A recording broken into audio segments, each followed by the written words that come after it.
Hello, welcome back to the channel. Today is a sad day. We have to announce the death of Dale, a friend of Jeff's. Dale, a fellow truck driver, has been on the channel and we're going to re-show a video of him at the end of this announcement. Dale had lived in one town all his life, completely different to Jeff, who's moved around a lot. And he drove a truck for the same company as Jeff. He found out a while ago that Jeff is actually related to Dale, quite distantly. But it's very sad that we heard his death. He died quietly in his sleep in his truck, and the state police had to go out and find him. So we wanted just to sort of say goodbye to Dale, and we thought we'd re-show the video of him that we made earlier last year. So here it is. I hope you enjoy it. He was a bit of a character, was our Dale, to say the very least. But Dale, fair journeys, mate, for now. Thank you. Hello everyone, it's Jeff again, and I am almost in the middle of America today, and I would like to tell you the story of a little town named Arapahoe.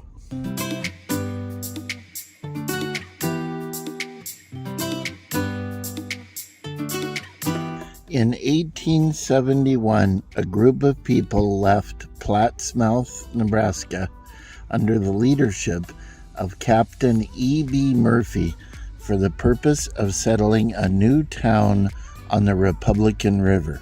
It was named after the Arapahoe Indians who used this small valley as their wintering place. A sawmill and a grist mill was constructed in 1872. Then along came a post office, and by 1880 there was around 1,000 people.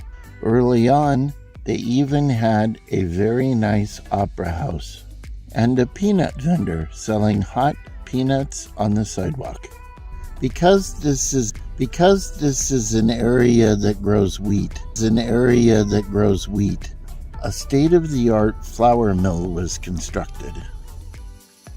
And now I would like to tell you the story of a very young chaplain who was from Poland, and he was a prisoner of war during World War II. And he promised God that if he survived World War II, he wanted to come to America and have his own church, become a priest, and he would build a shrine. Well, after the war, he built this shrine, Our Lady of Fatima, right here in Arapahoe, Nebraska. And this was the church that was his parish, St. Germanus Catholic Church. The shrine is absolutely beautiful, and it is very well taken care of, and it's well worth seeing. It is a living legacy of someone who suffered horribly in a POW camp. After the first homestead was founded in 1871, the population quickly swelled to around 1,000 people, where it's basically at today.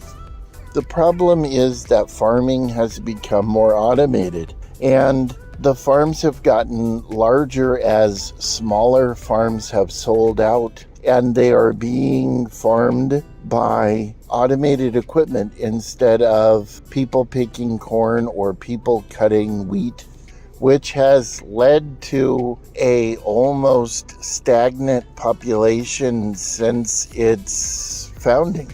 It was the county seat, but they had a vote to decide whether or not to leave it in Arapahoe, and that was the very day that there was a grass fire, and everyone from Arapahoe was fighting the fire. Well, when the vote was held, more people from Beaver City voted to have the county seat moved there, and that's exactly what happened. This is the hometown of Dale Hauserman, who is someone I work with, and believe it or not, one night while having dinner and playing on a genealogy site, we discovered that his mother is my 10th cousin. He's going to take us on a brief tour around his hometown and tell us about some of his recollections. Hello everyone, it's Jeff. I'm on my next adventure. I'm in downtown Arapahoe and I'm here with Dale Hauserman, my friend. And Arapahoe, Nebraska is his hometown, and we're going to walk through it, and he's going to tell you a few stories about growing up here in the little burg of Arapahoe, Nebraska. Does that sound good? Wonderful. All right, let's do it. Sitting in front of Einstein's grocery store way back in the 50s, it was Einstein's, or 40s, 30s. The urban legend has this would have been a relative of Albert's. We can't prove it, and nobody knows where he went, but he's been gone out of here 60, 70 years ago. It is true that everyone in town says that this little corner grocery store was owned by an Einstein. However, I've been searching and I haven't found any evidence that he was related to Albert, but it is widely believed in this town that he was in fact a cousin. Okay, for somebody like me, I went to 13 schools in 12 years because my parents were absolute gypsies. I went to 3 schools in 1 year once. So this is an alien concept to me, but basically you went to the elementary school here, and then you went to the junior high, and then you went to the high school, right? Same school system every year, kindergarten until 12th grade. Wow. And you had a ranch out on the edge of town, a farm? About 5 miles south here. And that basically is where you lived your whole life? Yep, every day until we got out of high school. I lived in 5 houses once in 1 year growing up. I've been in 3 houses in Arapahoe. I came home from school once and walked in, and my mother said, "Oh, you got to hurry back to school." And I said, "Well, everybody's gone." "Oh, no, you got to hurry back to school. The janitor or somebody will be there." And I said, "Why?" And she said, "Because you're not going back, we're moving."